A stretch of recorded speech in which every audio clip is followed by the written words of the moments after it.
अपनी पत्नी की 10 अरब डॉलर की दौलत हासिल करने के लिए उस आदमी ने उसे बेलों से बांधकर एक सुनसान द्वीप पर छोड़ दिया और खुद नाव लेकर निकल पड़ा। लेकिन पत्नी घबराई नहीं, उसने खुद को बांधा हुआ खोला और आसपास से काम की चीजें इकट्ठा कर लीं। दरअसल उसने पहले ही नाव के साथ छेड़छाड़ कर दी थी। जैसे ही नाव दूर जाती गई, रस्सी जो एक चट्टान से बंधी थी खिंचती चली गई और अचानक स्पीडबोट चकनाचूर हो गई। लेकिन आदमी बच गया।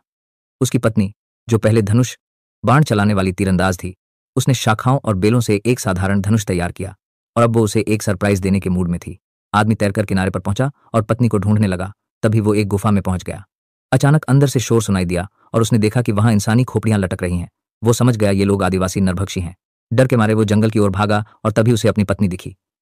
वो कुछ कह पाता उससे पहले ही तीर एक पेड़ के पास आकर लगा। फिर दूसरा तीर उसकी ओर आया। वो तुरंत पेड़ के पीछे छुप गया। पत्नी ने एक चट्टान पर पैर रखा और छलांग लगाकर आखिरी वार करने ही वाली थी कि उसने एक लकड़ी से वार को रोक लिया। वो बाल बाल बचा। जब तक पत्नी उसके पास पहुंची, वो जंगल के अंदर गायब हो चुका था। अगले दिन आदमी ने पीछे से पत्नी पर हमला करने की कोशिश की, लेकिन जैसे ही वो आगे बढ़ा, एक जाल में फंस गया और उल्टा हवा में झूल गया। उसकी चीख से पत्नी जाग गई, लेकिन तभी कदमों की आहट सुनाई दी। वो लकड़ी फेंक कर भागी और उधर आदमी ने ऊपर देखा, नरभक्षी उसकी ओर दौड़ते आ रहे थे।